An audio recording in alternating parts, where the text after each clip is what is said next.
ദൈവനാമം വാഴ്ത്തപ്പെടുമാറാകട്ടെ. വചനമാരി ചാനൽ നടത്തുന്ന ഈ ദൈവദിന പ്രഭാഷണ പരമ്പരയിലൂടെ നമുക്ക് വീണ്ടും സന്ധിപ്പാനായി ദൈവം ഒരുക്കിയ അവസരത്തിനായി ഞാൻ ദൈവത്തെ സ്തുതിക്കുന്നു, സ്തോത്രം ചെയ്യുന്നു. നിങ്ങൾക്ക് ഏവർക്കും കർത്താവായ നാമത്തിലുള്ള സ്നേഹവന്ദനങ്ങളെ അറിയിക്കുന്നു. നിങ്ങളെ മിനിസ്ട്രിയെ ഓർത്ത് പ്രാർത്ഥിക്കണം, മറ്റുള്ളവർക്ക് പരിചയപ്പെടുത്തി കൊടുക്കണം, സന്ദേശങ്ങൾ നിങ്ങൾ ഷെയർ ചെയ്യണം. ലോകസുവിശേഷീകരണത്തിന് നിങ്ങൾക്ക് പങ്കാളിയാകാൻ കിട്ടുന്നൊരു അവസരമാണിത്. നിങ്ങളുടെ പക്കൽ കിട്ടിയ ദൈവ സന്ദേശം മറ്റൊരാളുടെ പക്കൽ കേൾപ്പിക്കുമ്പോൾ നിങ്ങളും സുവിശേഷീകരണത്തിന് ഒരു പങ്കാളിയായി തീരുകയാണ്. അങ്ങനെ നമുക്ക് ഒരുമിച്ച് ദൈവരാജ്യവ്യാപ്തിക്കായി അധ്വാനിപ്പാൻ കർത്താവ് നിങ്ങളെ സഹായിക്കട്ടെ. നിങ്ങളുടെ വിലയേറിയ നിർദ്ദേശങ്ങളും അഭിപ്രായങ്ങളും വിളിച്ച് അറിയിക്കണം, ഞങ്ങളെ ഓർത്ത് പ്രാർത്ഥിക്കണം. നമ്മൾ ഈ എപ്പിസോഡിൽ ധ്യാനത്തിനായി തിരഞ്ഞെടുത്ത വേദവാക്യം എപ്പിസ് ലേഖനം 3-ാം അധ്യായം 20-ാം വാക്യമാണ്. വാക്യം ഇങ്ങനെ പറയുന്നത്: എന്നാൽ നാം ചോദിക്കുന്നതിലും നനയ്ക്കുന്നതിലും അത്യന്തം പരമായി ചെയ്യുവാൻ നമ്മിൽ വ്യാപരിക്കുന്ന ശക്തിയാൽ കഴിയുന്നവന് സഭയിലും ക്രിസ്തുയേശുവിലും എന്നേക്കും തലമുറ തലമുറയായും മഹത്വം ഉണ്ടാകട്ടെ. ആമേൻ. നമ്മുടെ ദൈവത്തെക്കുറിച്ചുള്ള ഒരു ദർശനം അവിടെ നൽകുകയാണ്.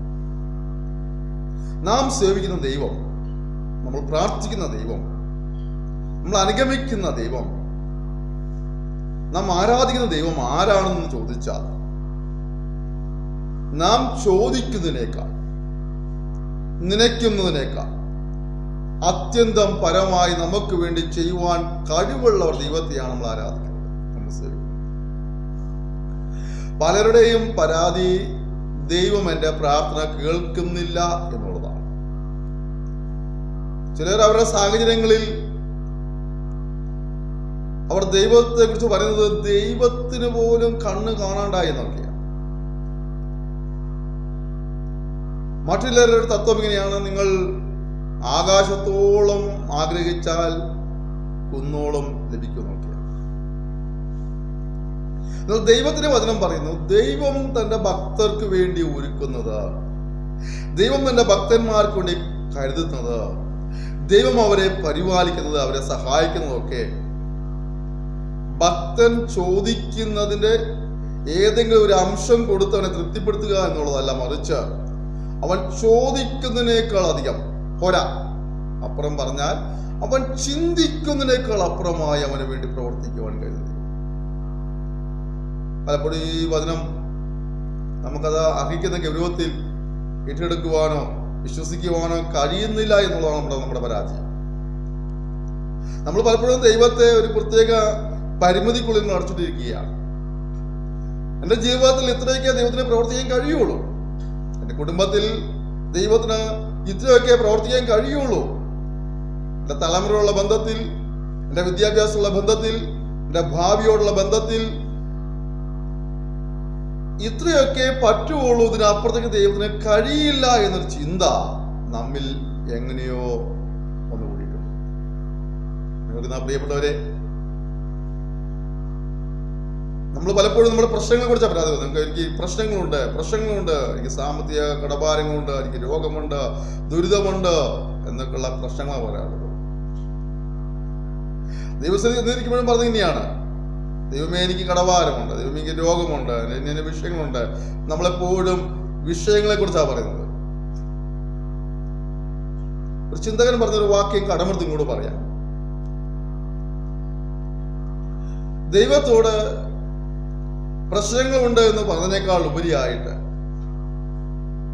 നിങ്ങളുടെ പ്രശ്നങ്ങളോട് പറ, എന്നെ വിടുവിക്കുവാൻ കഴിയുന്ന ദൈവമുണ്ട്, എന്നെ സഹായിക്കുവാൻ കഴിയുന്ന ദൈവമുണ്ട്, എന്നെ രോഗം സൗഖ്യമാക്കാൻ കഴിയുന്ന ദൈവമുണ്ട്, എന്റെ കടഭാരത്തെ മാറ്റുവാൻ കഴിയുന്ന ദൈവമുണ്ട്, എന്നെ അനുഗ്രഹിക്കുവാൻ കഴിയുന്ന ദൈവമുണ്ട്, എൻ്റെ കുടുംബത്തെ അനുഗ്രഹിക്കുവാൻ കഴിയുന്ന ഒരു ദൈവമുണ്ട്, എൻ്റെ തലമുറയെ അനുഗ്രഹിക്കുവാൻ കഴിയുന്ന ഒരു ദൈവമുണ്ട്, എൻ്റെ പ്രൊമോഷനെ ആരെല്ലാം തടഞ്ഞു വെച്ചാലും എൻ്റെ പ്രൊമോഷൻ എനിക്ക് അനുവദിച്ചു തരുവാൻ കഴിവുള്ള ഒരു ദൈവമുണ്ട്, എൻ്റെ ഉയർച്ചയെയും നന്മയെയും തടഞ്ഞുകൊണ്ട് എനിക്കെതിരെ ആര് ദ്രോഹം ചെയ്താലും അതിനെല്ലാം അതിജീവിക്കുവാൻ ശക്തി നൽകുന്ന ഒരു ദൈവം എനിക്കുണ്ടെന്ന് പറയുവാൻ കഴിയട്ടെ.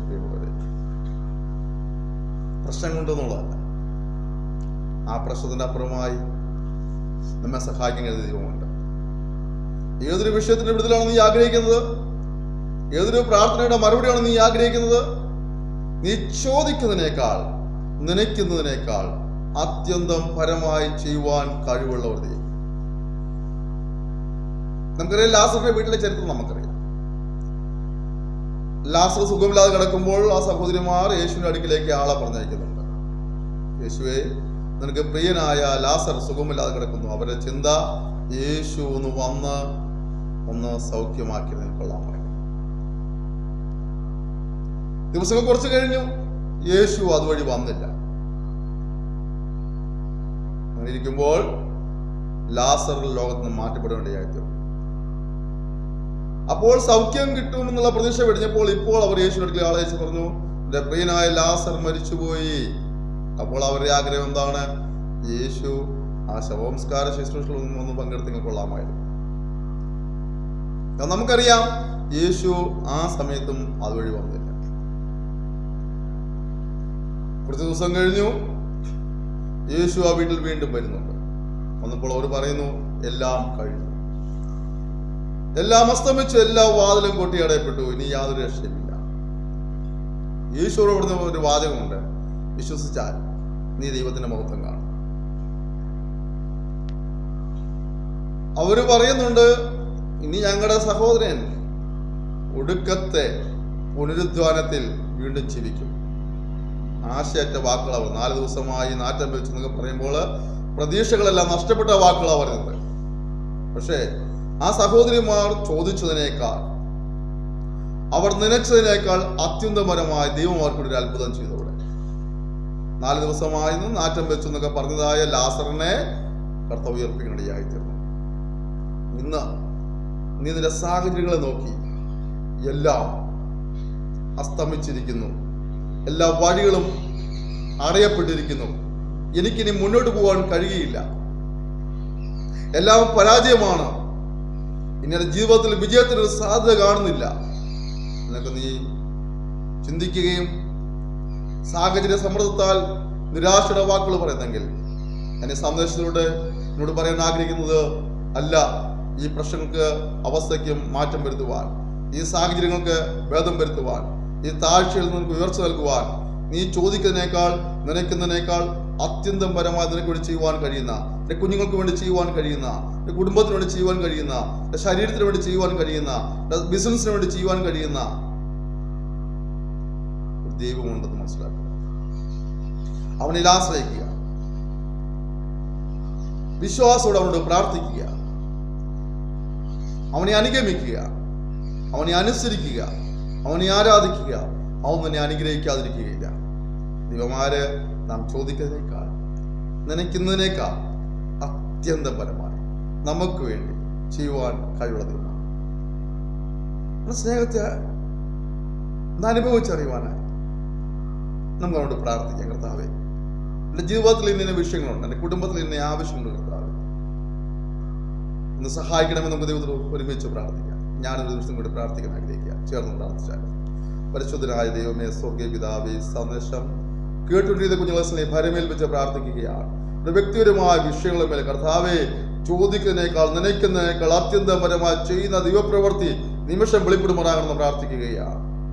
അവരുടെ കുടുംബത്തിലെ വിഷയങ്ങളുടെ മേലെ, അവരുടെ ഉപജീവനമാർഗ വിഷയങ്ങളുടെ മേലെ, ശാരീരിക വിഷയങ്ങളുടെ മേലെ, മാനസിക വിഷയങ്ങളുടെ മേലെ, സാമ്പത്തിക വിഷയങ്ങളുടെ മേലെ, തലമുറയുടെ വിഷയങ്ങളുടെ മേലെ, കർത്താവെ അവരുമായി ബന്ധപ്പെട്ട സമസ്ത വിഷയങ്ങളുടെ മേലും ചോദിക്കുന്നതിനേക്കാൾ നനയ്ക്കുന്നതിനേക്കാൾ അത്യന്തപരമായി ചെയ്യുന്ന ദൈവശക്തിയുടെ അളവറ്റ വലിപ്പവും വ്യാപാരശക്തിയും ഈ നിമിഷം വെളിപ്പെടുവാൻ കൽപ്പിക്കുകയാണ്.